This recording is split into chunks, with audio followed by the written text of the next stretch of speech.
Hello, today I'm going to speak about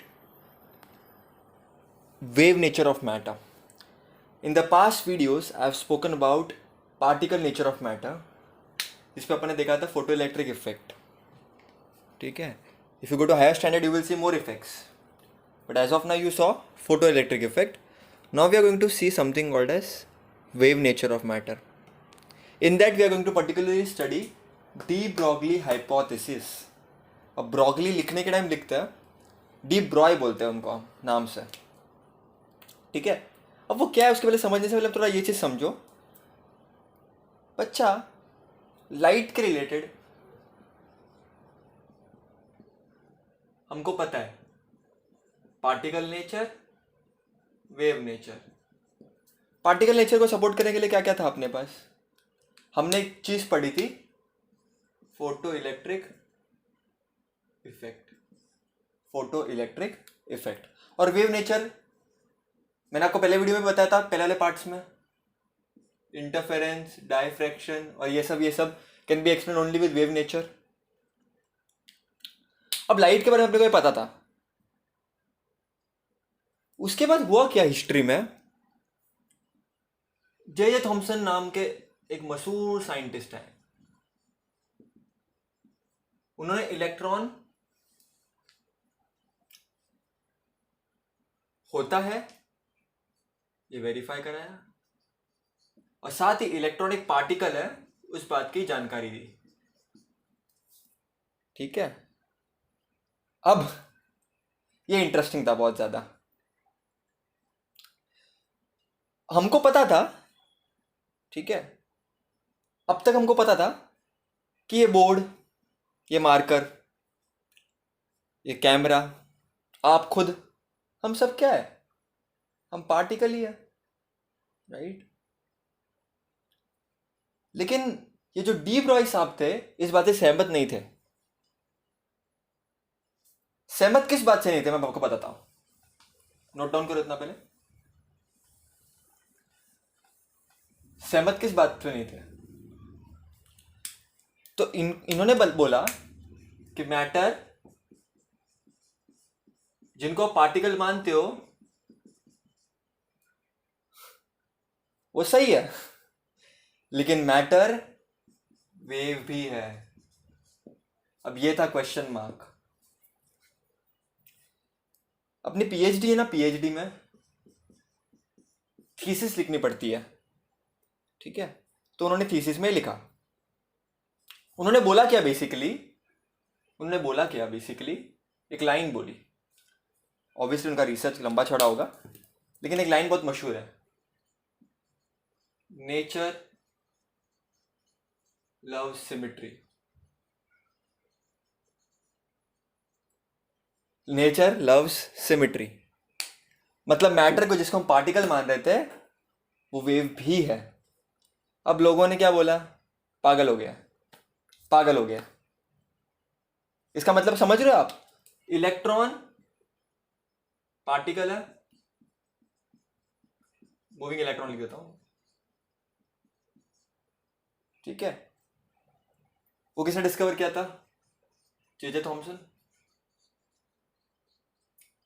तो इनके हिसाब से इलेक्ट्रॉन वेव भी है.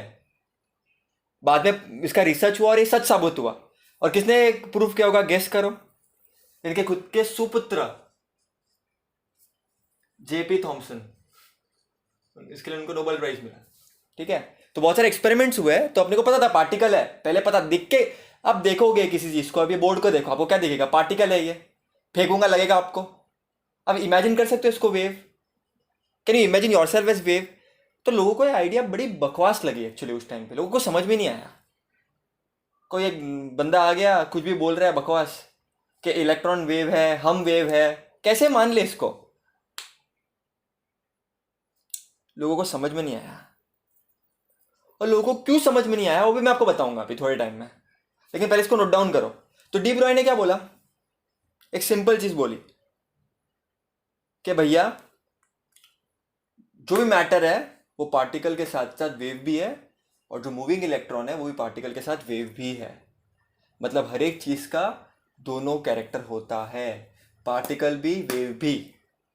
अब तक तो हमने लाइट का ही पढ़ा ना, अब तक हमने लाइट का पढ़ा, लेकिन ये भाई साहब बोल रहे हैं कि पार्टिकल और वेव नेचर मैटर भी शो करता है। अब मैटर क्या है? सब कुछ, अपने अराउंड सब कुछ।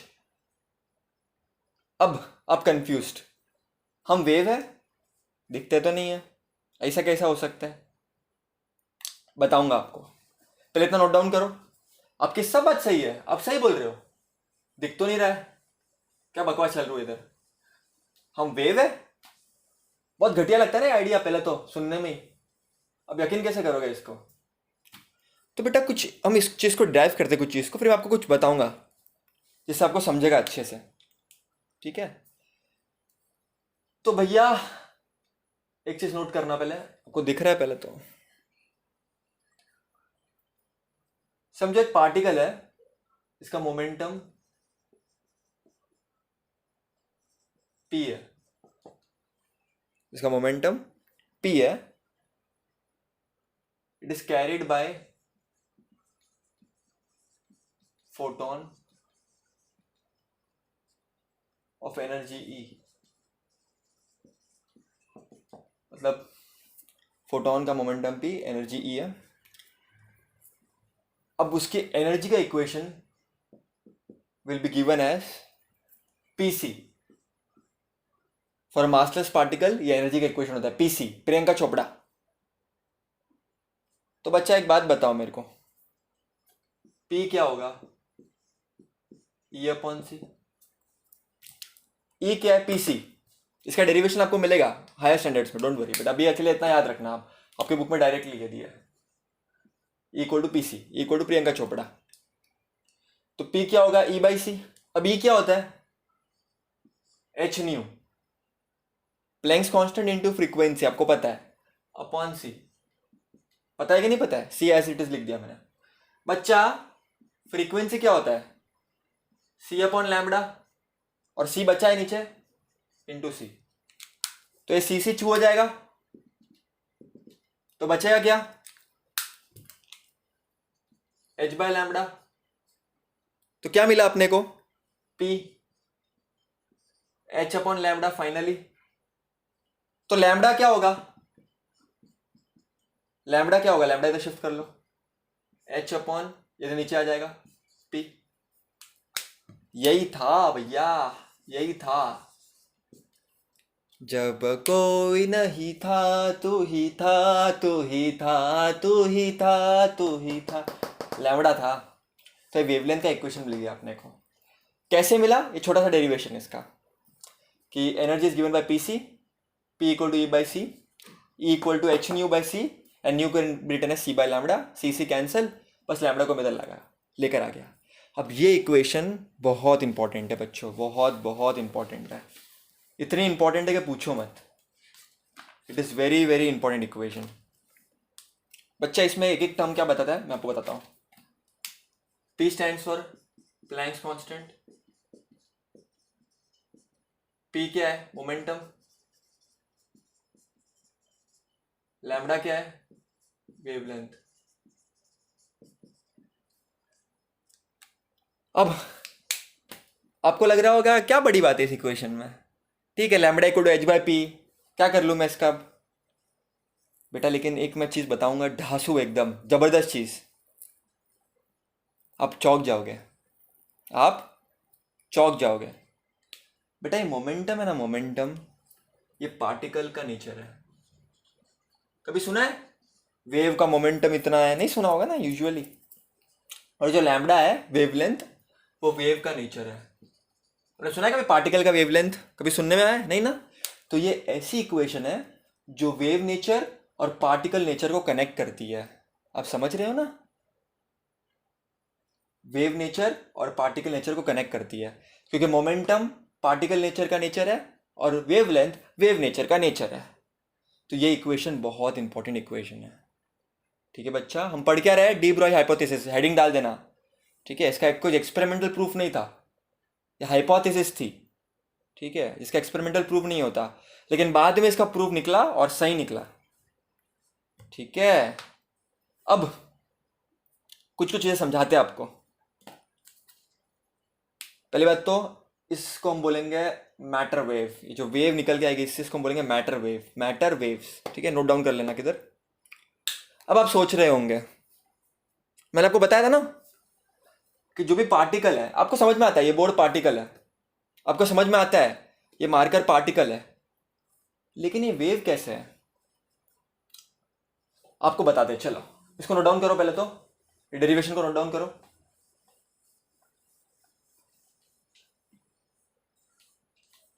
डेरिवेशन को नोट डाउन करो बेटा। क्या मिला अपने को, lambda is equal to H upon P, ये मिला अपने को, डी ब्रॉय वेवलेंथ। बच्चा मोमेंटम का फॉर्मूला क्या होता है, मास इनटू वेलोसिटी। मैंने क्या बोला आपको, एवरी मैटर, मैंने क्या बोला, every matter has particle as well as wave nature, ठीक है, is a particle as well as wave nature. तो अब समझते हैं, चलो अगर वेव नेचर है तो वेवलेंथ भी होगा, अगर वेव नेचर है तो वेवलेंथ भी होगा। तो चलो मानते हैं, चलो मानते हैं कुछ अपना, समझो आप जो वीडियो देख रहे हो, प्लैंक्स कांस्टेंट तो कांस्टेंट है, कितना होता है 6.63 × 10⁻³ जूल सेकेंड। आपका मास है 100 kg, और समझो आप बहुत स्पीड से जा रहे हो, एकदम एकदम तेजी से जा रहे हो, 100 मीटर पर सेकेंड, बहुत स्पीड से जा रहे हो, 1 सेकेंड मैंने 100 मीटर कवर कर दिया, अज्यूम करो, मैं मैक्सिमम केस लेता हूँ। चलो तो सॉल्व करो इसको, ये क्या हो जाएगा 10⁴, इसको मैं ऊपर लेकर आऊंगा तो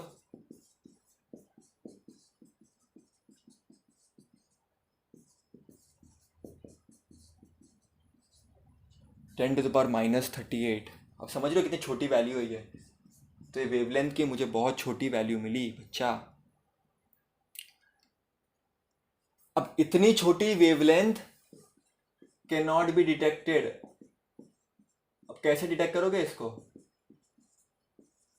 माइक्रोवेव रेडियो वेव इतने छोटे थोड़ी ना होते हैं, आपने सुना ना माइक्रोवेव्स रेडियो वेव्स, उसको डिटेक्ट करने का भी एक लिमिट है। अब किधर तक जाओगे, 10⁻38, कैसे डिटेक्ट करोगे इसको आप सन का मास पुट करके देखो, फिर तो पागल ही हो जाओगे। तो बेटा वेव होती है लेकिन आप डिटेक्ट नहीं कर सकते, आप समझ रहे हो, वो इंसान सच्चा है लेकिन खुद को साबित नहीं कर सकता। अब दुविधा है ना बच्चा। लेकिन जब मैं छोटे पार्टिकल्स की बात करूं, let's say proton, let's say electron, उनका पुट करके देखो आपको वेवलेंथ ऐसी मिलेगी जो आप डिटेक्ट कर सकते हो। तो इलेक्ट्रॉन का तो तुरंत मालूम पड़ गया था, इलेक्ट्रॉन का तो तुरंत मालूम पड़ गया था कि भैया हाँ इसकी वेव प्रॉपर्टीज है, मतलब डी ब्रॉय साहब सच बोल रहे हैं, सत्य बोल रहे हैं, कड़वा बोल रहे हैं लेकिन सत्य बोल रहे हैं, कड़वा बोल रहे हैं लेकिन सत्य बोल रहा है। लेकिन जो बड़े बड़े पार्टिकल्स थे वो डिटेक्ट नहीं हो पा रहे थे, क्योंकि इसका वेवलेंथ आप माप नहीं सकते। खुद को इमेजिन कर सकते हो वेव की तरह, कर सकते हो क्या, नहीं कर सकते, तो डिटेक्ट भी नहीं कर सकते। तो होता है, होते हैं सब वेव, बताता कोई नहीं क्योंकि बता सकते ही नहीं, ठीक है ना। लेकिन जो छोटे छोटे पार्टिकल्स है, इलेक्ट्रॉन्स, प्रोटॉन्स, वो छोटे होते हैं, वो तो उनका मास बहुत छोटा होता है, तो आप डिटेक्ट कर सकते हो। इलेक्ट्रॉन का मास कितना है 9.1 × 10⁻³ चलो आपके लिए असाइनमेंट है, पुट करके देखो, और कुछ वेलोसिटी ले लो इलेक्ट्रॉन की, देखो अब निकलते कि नहीं निकलते उसका वेवलेंथ। आप कमेंट सेक्शन में कमेंट करो या मेरे को बताओ पर्सनली। ये है इंटरेस्टिंग बात बेटा, बहुत इंटरेस्टिंग बात है ये, बहुत बहुत इंटरेस्टिंग बात है। लेकिन एग्जाम में अनफॉर्चुनेटली आपको कोई नहीं पूछ, फिर न्यूमेरिकल्स आएंगे, टेक्स्ट बुक में आपको न्यूमेरिकल्स दिए जो हम सॉल्व करेंगे बाद में। न्यूमेरिकल्स कुछ इस तरह से है कि इतना मास है, ये मास है, पुट करके देखो उसका वेवलेंथ कितना आएगा, वो सब वो सब वो सब, तो मैं आपको बताऊंगा न्यूमेरिकल को सॉल्व करने का अलग ही टेक्निक बताऊंगा, एकदम इजी सी टेक्निक, तो उसका टेंशन मत लो। अब एग्जाम में क्या आएगा, एग्जाम में आपको वेवलेंथ को अलग अलग फॉर्म में लिखना रहेगा, ठीक है, तो उसको हम देखते कैसे लिखना है। लेकिन आपको समझा क्या, हम सब के सब वेव है लेकिन हम दिखा नहीं पाते हैं, क्योंकि हमारा वेवलेंथ दिखा नहीं पाता है 10⁻38 मीटर। इतना छोटा वैल्यू है, 0.00000000000000038 टाइम्स 663, इतनी छोटी वैल्यू है, तो हम डिटेक्ट नहीं कर पाते हैं। आई होप आपको समझ रहा है ये चीज अच्छे से एकदम। मैं थोड़ा स्लो जा रहा हूँ यहाँ पर क्योंकि ये बहुत ब्यूटीफुल चीज है बेटा, और इसका जिस समझो। अब एग्जाम में आपको क्या लिखना है, एग्जाम में आपको कैसे आएगा बच्चा, न्यूमेरिकल सॉल्व करने के टाइम पे आपको ये जो डी ब्रॉय वेवलेंथ है अलग अलग फॉर्म में लिखनी होगी। जैसे आपने को क्या मिला, lambda is equal to H upon P, तो इसको कैसे लिख सकते हो, H upon M into V. तो ये पहला केस है आपका पहला केस है ये, ठीक है, आपको दिख रहा है ना, पहला केस है आपका ये। चलो इसको अलग अलग फॉर्म में लिखता है, केस 2 लेते हैं। चलो इसको नोट डाउन करना बेटा, इसको प्रैक्टिस करना है, ठीक है। कोई पार्टिकल है, a particle moving with velocity v and mass m, तो वो मूव कर रही है वेलोसिटी के साथ, तो उसके साथ काइनेटिक एनर्जी होगी। अरे वो वेलोसिटी v के साथ मूव कर रही है तो पार्टिकल के पास कुछ काइनेटिक एनर्जी होगी। काइनेटिक एनर्जी का फॉर्मूला क्या होता है, हाफ एम वी स्क्वायर। बच्चा काइनेटिक एनर्जी का फॉर्मूला क्या होता है, हाफ एम वी स्क्वायर। तो इधर से आपको v मिल जाएगा, पुट करोगे ना इधर, तो ये v आप इधर पुट कर सकते हो, तो आपको क्या मिलेगा, आपको मिलेगा D Broglie wavelength in terms of energy, in terms of energy. क्योंकि कभी कभी क्या होगा कि सवाल आपको इसके टर्म्स में नहीं आएगा, एनर्जी के टर्म्स में आएगा। सॉल्व करते हैं इसको, 2e k upon m is equal to V square, है ना, 2e अपॉन m, आपको दिख रहा है ना क्लियरली, छोटा लिख रहा हूं थोड़ा मैं, is equal to V square. देखो v क्या हो जाएगा, root of 2e k upon m, समझा। अब ये v को आप इधर पुट कर लो, अब ये v को इधर पुट कर लो, देखो लैम्बडा क्या आएगा आपको, h अपॉन m इंटू, आपको समझ रहा है मैं क्या कर रहा हूं, इसको इधर पुट कर रहा हूं मैं, तो क्या मिलेगा मेरे को, root 2e k upon m। तो ये इक्वेशन मुझे मिलेगा। क्या किया मैंने, सिंपली देखो लॉजिक लगाओ, कुछ बड़ा सोचने की जरूरत नहीं है, छोटा सोचो। कभी कभी बड़ा छोड़ने के चक्कर में ना कचरा कर लेते इंसान, ठीक है। सो इसका क्या करेंगे अभी, अच्छा लगता है कि ये रूट के अंदर है, रूट के बाहर है, इसको भी बुरा लगेगा ना, इसको भी छत चाहिए, घर चाहिए, तो इसको हम रूट के अंदर डालेंगे। अभी किसी भी चीज़ को हम रूट के अंदर डालेंगे तो क्या होगा, किसी भी चीज़ को हम रूट के अंदर डालेंगे तो क्या होगा, ये m को हम कैसे लिख सकते हैं, दिख रहा है क्या आपको, नहीं दिख रहा है, रुको, इस m को हम कैसे लिख सकते हैं, रूट m स्क्वायर लिख सकते हैं, क्योंकि स्क्वायर और रूट कैंसिल हो जाएगा। तो ये जब अंदर जाएगा तो क्या हो जाएगा, इसको मैं मिटा देता हूं, बेटा देखना, फोकस करना अच्छे से, बहुत इंपॉर्टेंट है ये चीज़। मैं थोड़ा जूम कर देता हूँ इधर, ये m अंदर जाएगा तो क्या हो जाएगा, m स्क्वायर हो जाएगा। आपको समझ रहा है ना, मैंने बताया आपको, into 2e k upon m, है ना। तो अभी क्या करेंगे अपन, ऊपर नीचे के m छू हो जाएगा, तो क्या हो जाएगा, देखो wavelength is equal to h upon root of 2m e k, दिख रहा है, 2 एक m चला गया ना, 2m e k, तो वेवलेंथ आ गया finally h upon root of 2m e k। अब इसका इंपॉर्टेंस बहुत है बेटा, ये सेकंड कंडीशन है, सेकंड केस है, ये नोट करना है इसको, बहुत इंपॉर्टेंट है ये, बहुत ज़्यादा इंपॉर्टेंट है। स्क्रीनशॉट ले लो, नोट्स बना लो, जो करना है करो, लेकिन इसका प्रैक्टिस करना पड़ेगा, बिना प्रैक्टिस के चीज़ें नहीं आएगी। तो क्या मैंने वेलोसिटी पुट किया काइनेटिक एनर्जी वाले में से, उसको बस थोड़ा सा इधर उधर हिलाया बस, और कुछ नहीं किया मैंने, समझा। अब केस 3 देखना है, केस 3 कि नहीं देखना, सर बोर हो गया, देख लो यार, 5-10 मिनट और है। चलो नेक्स्ट, मिटा दो इसको, मिटा दो, चलो मिटा देता हूं। केस 3 हमने पार्टिकल की बात की, अब हम बात करेंगे एक अलग टाइप के पार्टिकल की जिसको हम बोलेंगे चार्ज पार्टिकल। क्या मिला हम लोग को, lambda is equal to H upon root of 2m E K, right है ना, दिख रहा है? एच थोड़ा नीचे लिख देता हूं मैं, है ना, दिख रहा है? अब बात करेंगे चार्ज पार्टिकल की। For a charge particle,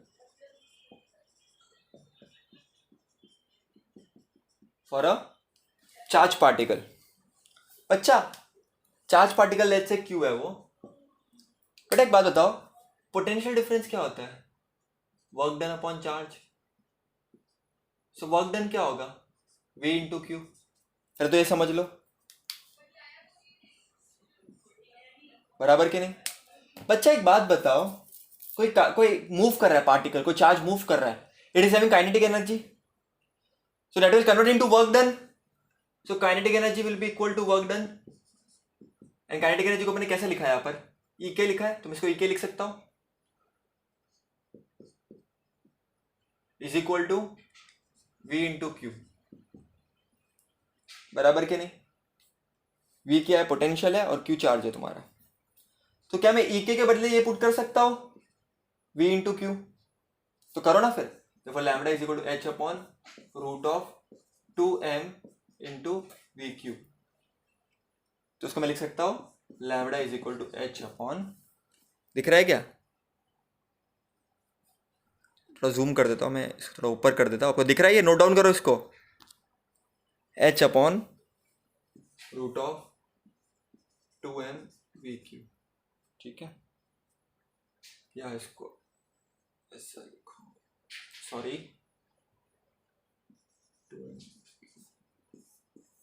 important है केस 3, समझा कि नहीं समझा? अरे समझा कि नहीं समझा? बहुत इंपॉर्टेंट है, बहुत ज्यादा इंपॉर्टेंट है। पहले वाले केस में हमने वेलोसिटी लिया था, इस केस में हम चार्ज पार्टिकल ले रहे हैं। अब इलेक्ट्रॉन लो, अभी एप्लीकेबल है, कोई भी चार्ज पार्टिकल के लिए। अब प्रोटॉन लो, अब इलेक्ट्रॉन लो, चार्ज्ड आयंस ले लो, okay, ions which are charged up, किसी के लिए भी अप्लाई कर लो, ये फॉर्मूला आएगा। अब आप बोल रहे हो अलग अलग फॉर्मूलाज को डिराइव कर रहे हो, क्योंकि अलग अलग न्यूमेरिकल्स आएंगे उसके लिए। जैसे फॉर एग्जांपल हम इलेक्ट्रॉन की बात कर रहे हैं, let's take example, let's take an example, ठीक है, लेट्स टेक एन एग्जांपल, हम इलेक्ट्रॉन की बात करते हैं। चलो एक एग्जांपल लेते हैं, फिर चलेगा, फिर आज के लिए बस करेंगे। एक एग्जांपल लेते हैं, क्या है अपने को, lambda is equal to H upon root of 2m क्यूवी। बच्चा एच क्या होता है? 6.63 into 10 to the power minus 34 joule second mass of for electron ना बच्चा, फॉर इलेक्ट्रॉन डिराइव कर रहा हूं मैं, फॉर इलेक्ट्रॉन, फॉर इलेक्ट्रॉन। तो एम क्या होगा? इलेक्ट्रॉन का मास क्या होता है? 9.8 to the power minus 31 kg, है ना, वही होता है ना बच्चा, वही होता है कि नहीं होता है? अब क्यू क्या होता है? इलेक्ट्रॉन का charge 1.6 to the minus 19 coulomb. अब ये पोटेंशियल है, तो ये सब वैल्यूज को जब मैं पुट करूंगा ना बच्चा इसके अंदर, डोंट वरी, आपको सॉल्व नहीं करना है फिलहाल के लिए, मैं आपको बता रहा हूं, तो आपको मिलेगा lambda 1.228 into 10 to the power minus 19 metre upon root V, ठीक है, इन नैनोमीटर। मतलब अगर मैं इसको ये कर लूं, इसको मैं हटा दूं, तो इसको लिख सकता हूं 1.228 अपॉन रूट वी। अब वेवलेंथ हो जाएगा नैनोमीटर में, क्योंकि 1 मीटर कितना होता है? 10 टू द पावर, सॉरी इधर जगह आपको दिख रहा है क्या यहाँ पर? अब वो जगह पे लिख दो जहाँ पर आपको दिखेगा। 1 nanometre 10 to the power minus 19 metre, और 10 to the power minus 19 metre को आई कैन राइट 1 नैनोमीटर, ठीक है, तो ये नैनोमीटर में आ गया। क्या आ गया? 1.228 अपॉन रूट वी। एमस्ट्रॉन्ग में चाहिए तो मेरे को, अगर मेरे को आंसर एमस्ट्रॉन्ग में चाहिए तो आपको ये सब पता है कि नहीं पता है बच्चा? यूनिट्स पता होनी चाहिए प्लीज। तो इसको मैं लिख सकता हूँ 12.28 इंटू 10⁻⁻10 अपॉन रूट वी, बराबर के नहीं? बच्चा 10⁻10 क्या होता है? 1 एंगस्ट्रॉम। सो अब वेवलेंथ आ जाएगा एंगस्ट्रॉम में 12.28 अपॉन रूट वी। अब वोल्टेज तो क्या होगा? इन वोल्ट्स ही होगा।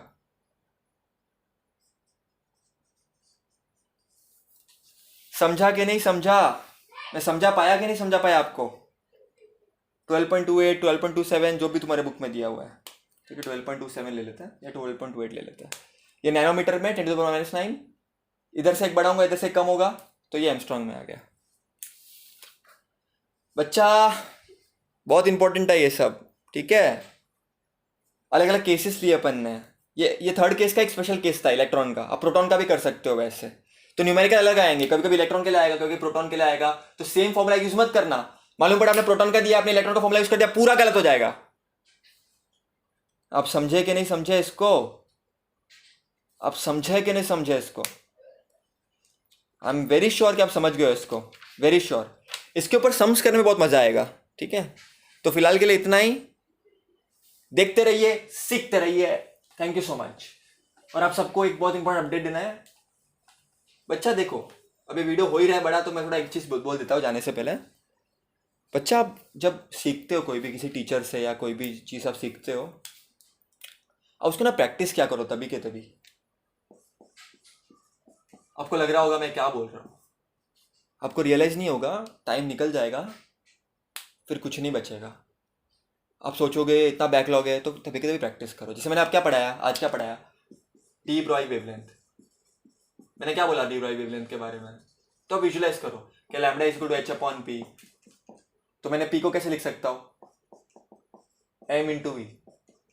तो वी को मैंने पहले काइनेटिक एनर्जी के टर्म में लिखा है ना, फिर मैंने चार्ज पार्टिकल टर्म में लिखा। उसको प्रैक्टिस कर लो, खत्म हो गया। Practice it. The more you practice the more better you get. फिर एक बोर्ड्स के लिए कोई टेंशन नहीं आएगा, है ना? और ये सब चीजें एंट्रेंस में भी काम आती है, सब नौ फॉर्मूलाज वगैरह। तो ध्यान देना, सम्स कराऊंगा, एमसीक्यूज भी कराऊंगा, डोंट वरी, सब मिलेगा आपको।